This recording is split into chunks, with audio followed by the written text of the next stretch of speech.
ఒక్క మాట, మానవ చరిత్ర పొడుగున దేవుడున్నాడని విశ్వసించి జీవింపచూచేవారు, అట్టి విశ్వాసం అవసరం లేదని ధర్మంగా జీవిస్తే చాలని తలచేవారు ఉన్నారు. భగవంతుడు ఇంద్రియాలకు మనస్సుకు గోచరించడు గనుక సామాన్యులకెన్నడూ ఆయన ఉనికిని నిరూపించే అనుభవాలు ఉండవు గనుక అట్టి విశ్వాసము భక్తి దృఢమవ్వడం ఆస్తికులకు కష్టం. అట్టిది ప్రసాదించమనే అందరూ ఆయనను ప్రార్థింప చూస్తారు. కాని ప్రార్థన విశ్వాసం పైన, విశ్వాసం అనుభవం పైన ఆధారపడతాయి కనుక అది కూడా సరిగ్గా కుదరదు. మరొక వంక దైవ విశ్వాసం అవసరం లేదని నీతిగల జీవితమే చాలనుకునే వారికి కూడా నీతిగా ఉండడం ఎందుకు సరి అయినదో స్పష్టంగా తెలియదు. బలహీనమైన ప్రాణులను తరిమేసి హింసించి బలవంతమైన ప్రాణులు జీవించడమే ప్రకృతి అంతటా చూస్తాము. మానవ సమాజంలోనూ అదే కనిపిస్తుంది. అటువంటప్పుడు నిస్వార్థమైన జీవితం ఎందుకు ప్రశస్తమైనదో సహేతుకంగా తెలుపలేరు. జడ పదార్థానికి సుఖదుఖాలు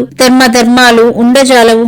ఒక్కొక్క దేహానికి పరిమితమైన ఆత్మలుంటాయని తలచిన పై చెప్పిన ప్రాకృతిక జీవితమే సమంజసమవుతుంది. సర్వజీవులకు ఆత్మ ఒక్కటే అయితే మాత్రమే సాటి వారిని తన వలె ప్రేమించడం అంటే నీతిగా బ్రతకడం హేతుబద్ధము వాంఛనీయము అవుతుంది. అంటే శుద్ధమైన ఆధ్యాత్మికత అంగీకరించక నైతిక జీవితం సహజము సమంజసము కాజాలదు. అందుకే దృఢమైన దైవ విశ్వాసం లేనిదే అటు అస్తికులకు ఇటు నాస్తికులకు కూడా నైతిక జీవితం కృత్రిమంగా ఉండిపోతుంది గాని ఆత్మ పరిపాకాన్ని కలిగించదు. అట్టి విశ్వాసం లేని మానవతావాదం కూడా మానవ జాతి కల్పించుకున్న స్వర్గ నరకాది భావాల వలె అంధ విశ్వాసమవుతుంది. అందుకే నీతిని వాచ ప్రవచిస్తూ కూడా ఆచరణలో ఎక్కువ మంది విఫలమవుతారు. అయితే ఆస్తికులమనుకునే వారు కూడా ఆత్మ సర్వగతమన్న అనుభవం లేకపోవడం చేత అట్టి దుస్థితిలోనే చిక్కుతారు. దృఢమైన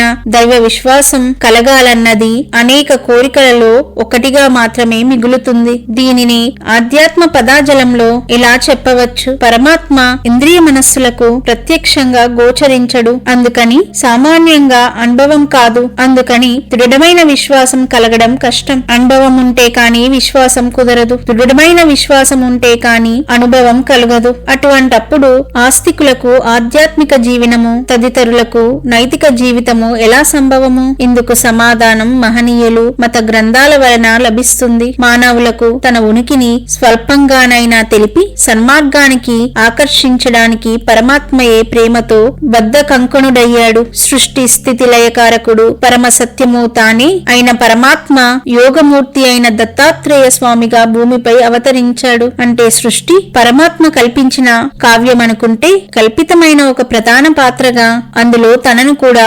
కల్పించుకున్నాడనమాట. గురు బ్రహ్మ అన్న శ్లోకం ఇదే చెబుతుంది. పూర్ణ పురుషుల రూపంలో మానవులకెల్లప్పుడూ భూమిపై లభ్యమయ్యేది ఈ అవతార తత్వమే. అంటే భగవంతుడు సర్వ మానవ కళ్యాణానికి దత్తమయ్యాడన్నమాట. ఆత్మ సమర్పణ చేసుకున్నాడన్నమాట.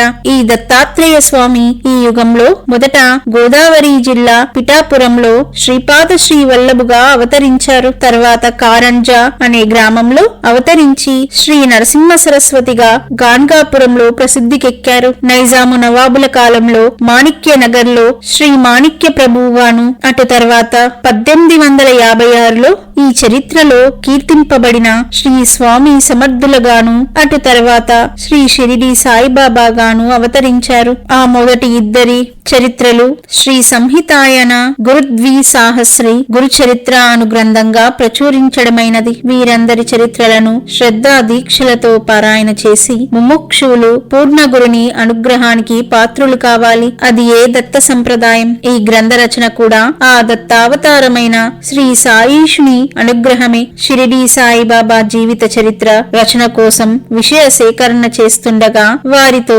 తాదత్యం గల శ్రీ స్వామి సమర్థుల చరిత్రను పరిశోధించాలనిపించింది. అయితే మరాఠీలో తప్ప లభ్యం కాని వీరి చరిత్రను ఎలా తెలుసుకోవాలన్నది సమస్య అయింది. ఒకసారి షిరిడీ నుంచి వస్తూ బెంగుళూరు వెళ్లడం జరిగింది. అప్పుడు వైట్ ఫీల్డ్ లో శ్రీ సత్యసాయి విద్యార్థుల కొరకు వేసవి శిక్షణ శిబిరం నిర్వహిస్తున్నారని తెలిసి దానిని చూడడానికి వారం రోజులక్కడ ఉన్నాను. నిత్యము ఉదయ దర్శనము, సాయంత్రం వారి ప్రసంగము తప్ప కాలక్షేపమే లేదు. ఒకరోజు హోటల్లో విద్యావంతుడైన మహారాష్ట్రుడు శ్రీ డోన్సలే పరిచయమైనప్పుడు నాకు శ్రీ స్వామి సమర్థుల చరిత్ర తెలుసుకోవాలనున్నదని చెప్పాను. అరే చిత్రమే, ఆ గ్రంథాలే 2 కూడా తెచ్చుకున్నాను అన్నాడు. ఒక వారంలో వాటిని చదివి చెబుతుంటే వివరాలు రాసి పెట్టుకున్నాను. శ్రీ సాయిబాబాకు, శ్రీ దత్తాత్రేయ స్వామికి ముఖ్యమైన గురువారం నాడు ఆ పని ముగిసింది. మరుక్షణమే శ్రీ సత్యసాయి దర్శనమియ్య వస్తున్నారని తెలిసి వరుసలో కూర్చున్నాము.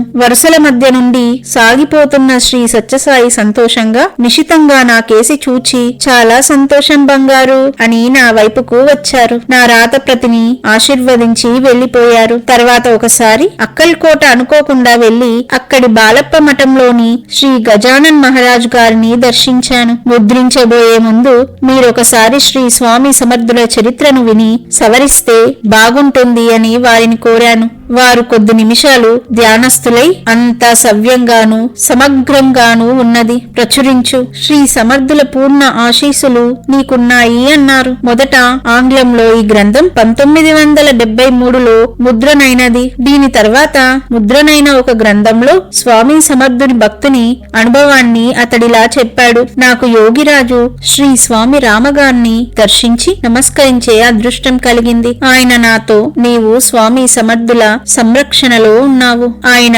నిత్య సత్య స్వరూపి, వారి పాదాలనే అర్చించుకో, ఆయన రక్ష నీకు వజ్ర కవచం. శ్రీమతి ఎల్లిస్ అను అమెరికన్ మహిళ వారి శిష్యురాలి మాటలు విని అంతటి మహనీయమూర్తి అయిన స్వామి సమర్థుల గురించి విదేశీయులైన మాకు తెలిసేదెలా? అందుకు ఆంగ్లంలో వారి చరిత్ర లభ్యమైతేనే కదా సాధ్యం అన్నది. అప్పుడు స్వామి రామ కనులు మూసుకొని ధ్యానస్థులై కొద్ది నిమిషాల తర్వాత వారి దివ్య చరిత్ర ఆంగ్లంలో కొద్ది కాలంలో వెలువడుతుంది, వేచి చూడు. తర్వాత అది జర్మన్, ఫ్రెంచి మొదలైన భాషలన్నిటిలో వెలువడుతుంది అన్నారు. ఈ భవిష్యవాణి వారు చెప్పినది 1965లో. ఆ గ్రంథాన్ని మొదటగా ఆంగ్లంలో ప్రపంచానికి, తెలుగులో మన దేశానికి లభ్యం చేసే సేవను నాకు శ్రీ దత్తాత్రేయ స్వరూపి అయిన షిరిడి సాయినాథుడు అనుగ్రహించారు. ఆంగ్లంలో ఈ గ్రంథాన్ని శ్రీ సాయిబాబా జీవిత చరిత్రను చదివిన ప్రముఖ పండితుడు పాల్ రిప్స్ ఈ గ్రంథాలు